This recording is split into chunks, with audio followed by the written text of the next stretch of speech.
Hello viewers, आज के episode में एक बार फिर से आपका स्वागत है। तो चलिए पहले पिछला अभ्यास प्रश्न देखते हैं। सवाल था, निम्नलिखित में से किस दिन विश्व मत्स्य पालन दिवस मनाया जाता है? ऑप्शन से 20 नवंबर, 21 नवंबर, 22 नवंबर और 23 नवंबर। तो इसका सही जवाब था ऑप्शन बी, 21 नवंबर। चलिए अब इसका विश्लेषण देखते हैं। हाल ही में दुनिया भर में विश्व मत्स्य पालन दिवस मनाया गया। आपको बता दें कि विश्व मत्स्य पालन दिवस हर साल 21 नवंबर को मनाया जाता है। इस दिवस को मनाने का उद्देश्य स्थायी मत्स्य प्रबंधन के महत्व को उजागर करना और छोटे मछुआरों की महत्वपूर्ण भूमिका पर ध्यान आकर्षित करना है। ये दिवस एक वैश्विक कार्यक्रम है जो अत्यधिक मछली पकड़ने, आवास विनाश और जलवायु परिवर्तन सहित मत्स्य पालन क्षेत्र में आने वाली चुनौतियों के बारे में जागरूकता बढ़ाने हेतु एक मंच के रूप में कार्य करता है। इस दिवस की theme celebrating the fisheries and aquaculture wealth रही। गौरतलब है कि भारत विश्व में तीसरा सबसे बड़ा मछली उत्पादक राष्ट्र है, इसलिए विकल्प बी सही उत्तर है। चलिए अब आज के सेशन का पहला सवाल देखते हैं। इंडो पैसिफिक इकोनॉमिक फ्रेमवर्क के संबंध में निम्नलिखित कथनों पर विचार कीजिए। पहला कथन, ये क्वाड समूह द्वारा शुरू की गई एक पहल है। और दूसरा कथन, इसके 4 स्तंभों में व्यापार, आपूर्ति श्रृंखला, स्वच्छ अर्थव्यवस्था और निष्पक्ष अर्थव्यवस्था शामिल हैं। आपको बताना है कि इनमें से कौन से कथन सही है या सही है। ऑप्शन है ए केवल एक, बी केवल दो, सी एक और दो दोनों, या फिर डी ना तो एक और ना ही दो। तो इस सवाल का सही जवाब है ऑप्शन बी केवल दो। हाल ही में सैन फ्रांसिस्को में इंडो पैसिफिक इकोनॉमिक फ्रेमवर्क यानी IPEF मंत्री स्तरीय बैठक आयोजित की गई। इस बैठक में स्वच्छ और निष्पक्ष अर्थव्यवस्था के स्तंभों पर बातचीत के साथ साथ आपूर्ति श्रृंखला लचीलेपन पर एक समझौते पर हस्ताक्षर किए गए।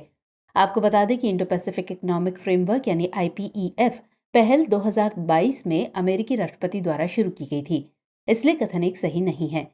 ये पहल व्यापार, आपूर्ति श्रृंखला, स्वच्छ अर्थव्यवस्था और निष्पक्ष अर्थव्यवस्था सहित 4 स्तंभों पर आधारित है, इसलिए कथन 2 सही है।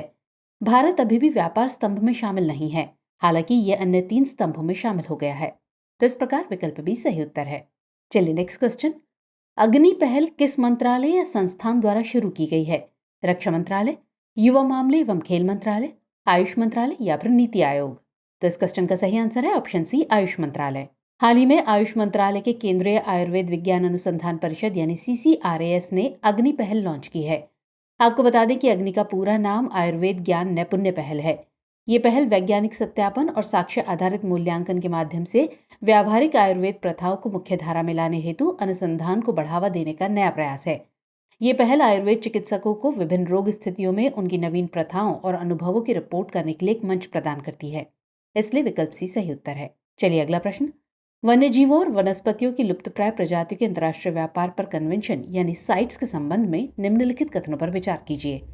पहला कथन, ये सदस्य देशों पर कानूनी रूप से गैर बाध्यकारी है। और दूसरा कथन, ये प्रजातियों को 2 परिशिष्टों में वर्गीकृत करता है। उपरोक्त में से कौन से कथन सही है या हैं? ऑप्शन है ए केवल एक, बी केवल दो, सी एक और दो दोनों, या फिर डी ना तो एक और ना ही दो। तो इस सवाल का सही जवाब है ऑप्शन डी, ना तो एक और ना ही दो। हाल ही में स्विट्जरलैंड के जिनेवा में वन्यजीवों और वनस्पतियों की लुप्तप्राय प्रजातियों के अंतर्राष्ट्रीय व्यापार पर कन्वेंशन यानी साइट्स की स्थायी समिति की 77वीं बैठक आयोजित की गई। आपको बता दें कि CITES यानी साइट्स एक अंतर्राष्ट्रीय समझौता है। ये 1975 में लागू हुआ और सदस्य देशों पर कानूनी रूप से बाध्यकारी है, इसलिए कथन एक सही नहीं है। इसका उद्देश्य सुनिश्चित करना है कि जंगली जानवरों और पौधों के अंतर्राष्ट्रीय व्यापार से उनके अस्तित्व को खतरा न हो। ये प्रजाति को 3 परिशिष्टों में वर्गीकृत करता है, जिनमें से प्रत्येक की सुरक्षा के विभिन्न स्तर हैं, इसलिए कथन 2 सही नहीं है। इस प्रकार विकल्प डी सही उत्तर है। चलिए अगला सवाल। हाल ही में चर्चित प्रोटोनिबिया डिकैंथस क्या है? एक मछली की प्रजाति, एक प्राचीन सरीसृप, हाल ही में खोजी गई कीटभक्षी पौधों की प्रजाति, या फिर एक टेरिडोफाइट? तो इसका सही आंसर है ऑप्शन ए, एक मछली की प्रजाति। हाल ही में अहमदाबाद में आयोजित पहले ग्लोबल फिशरीज कॉन्फ्रेंस इंडिया 2023 में समुद्री मछली प्रोटोनिबिया डिकैंथस को गुजरात की राज्य मछली घोषित किया गया। गौरतलब है कि प्रोटोनिबिया डिकैंथस मछली को आमतौर पर घोल के नाम से जाना जाता है, जबकि इसका दूसरा नाम ब्लैक स्पॉटेड क्रोकर मछली है। ये मछली भारत प्रशांत क्षेत्र में फारस की खाड़ी से लेकर प्रशांत महासागर तक व्यापक रूप से पाई जाती है। कई देशों में इस मछली को इसके औषधीय गुणों के लिए अत्यधिक महत्व दिया जाता है, इसलिए विकल्प ए सही है। चलिए आगे बढ़ते हैं। विज्ञान एवं प्रौद्योगिकी के संदर्भ में निम्नलिखित में से कौन AWE प्रयोग के उद्देश्य का सबसे अच्छा वर्णन करता है? ए, वायुमंडल की गुरुत्वाकर्षण तरंगों का अध्ययन, बी, सुपरबग के आनुवंशिक उत्परिवर्तन पर अध्ययन, सी, सुपरनोवा घटनाओं का अध्ययन, या फिर डी, वॉर जोन में AI प्रभाव का अध्ययन? तो इसका सही आंसर है ऑप्शन ए, वायुमंडल की गुरुत्वाकर्षण तरंगों का अध्ययन। हाल ही में स्पेसएक्स के फाल्कन 9 रॉकेट पर नासा के वायुमंडलीय तरंग प्रयोग यानी AWE को लॉन्च किया गया। आपको बता दें कि AWE प्रयोग एक महत्वपूर्ण वैज्ञानिक प्रयास है। इसका उद्देश्य पृथ्वी के वायुमंडल और अंतरिक्ष मौसम के साथ इसके जुड़ाव के बारे में हमारी समझ को बढ़ाना है। ये वायुमंडलीय गुरुत्वाकर्षण तरंगों और पृथ्वी के वायुमंडल की ऊपरी परतों पर उनके प्रभाव की जांच करेगा। ये प्रयोग 2 साल की अवधि में आयोजित किया जाएगा और इसे इंटरनेशनल स्पेस स्टेशन के बाहरी हिस्से पर स्थापित किया जाएगा, इसलिए विकल्प ए सही है। चलिए आगे बढ़ते हैं। दक्षिणी वलयाकार मोड के संबंध में निम्नलिखित कथनों पर विचार कीजिए। पहला कथन, ये 10 से 100 वर्षों के समयमान में दक्षिणी पश्चिमी हवाओं की उत्तर दक्षिण गति है। और कथन 2, इसे आर्कटिक दोलन के नाम से भी जाना जाता है। आपको बताना है कि इनमें से कौन से कथन सही है या सही है। केवल एक, केवल दो, एक और दो दोनों, या फिर ना तो एक और ना ही दो। तो इस क्वेश्चन का सही आंसर है ऑप्शन ए, केवल एक। हाल ही में भारतीय राष्ट्रीय महासागर सूचना सेवा केंद्र यानी INCOIS ने पाया कि दक्षिणी वलयाकार मोड यानी SAM हिंद महासागर में समुद्री स्थितियों का आकार देने में महत्वपूर्ण भूमिका निभाता है।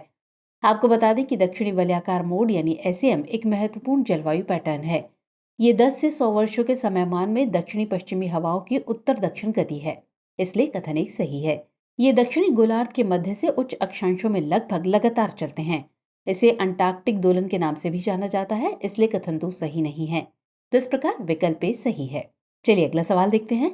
कभी कभी समाचारों में देखा जाने वाला नुगु वन्यजीव अभयारण्य किस भारतीय राज्य में स्थित है?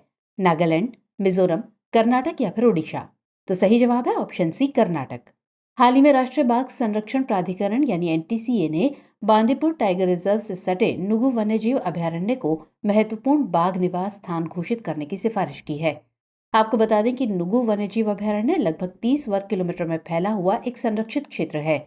ये कर्नाटक के मैसूर जिले में बांदीपुर राष्ट्रीय उद्यान के उत्तर में स्थित है। इस अभयारण्य के उत्तरी भाग में नुगु जलाशय स्थित है। ये कावेरी की सहायक नदी नुगु नदी पर बनाया गया है। 1974 में नुगु को वन्यजीव अभयारण्य घोषित किया गया था।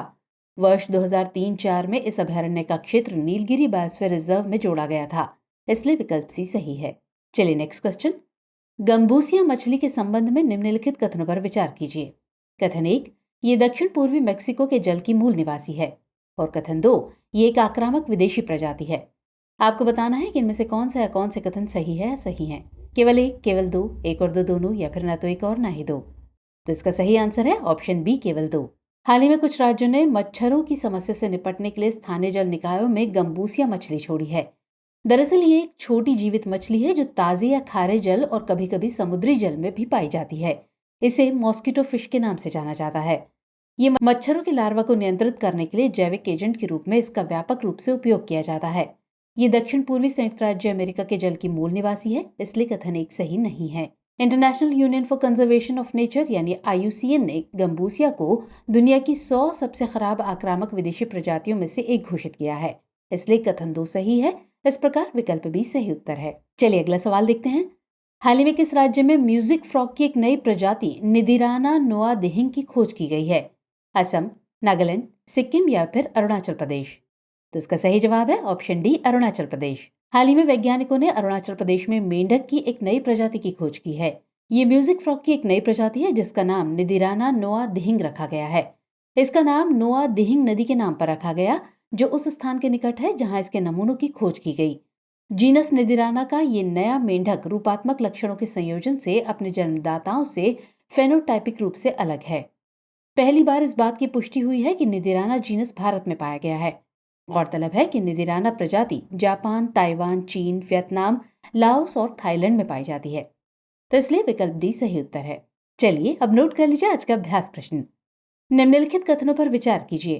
पहला कथन, संसद द्वारा भारतीय संविधान को अंगीकृत किया गया था। और दूसरा कथन, 26 नवंबर 1949 को संविधान पूर्ण रूप से लागू हो गया। आपको बताना है कि इनमें से कौन से कथन सही है या सही है। ऑप्शन है ए केवल एक, बी केवल दो, सी एक और दो दोनों, या फिर डी ना तो एक और ना ही दो। तो व्यूअर्स, आज के एपिसोड में इतना ही, लेकिन कमेंट सेक्शन में सवाल का जवाब के साथ साथ ये बताएं कि हमारा एपिसोड आपको कैसा लगता है। तो मिलेंगे अगले एपिसोड में इस क्वेश्चन के आंसर के साथ। तब तक के लिए जय हिंद।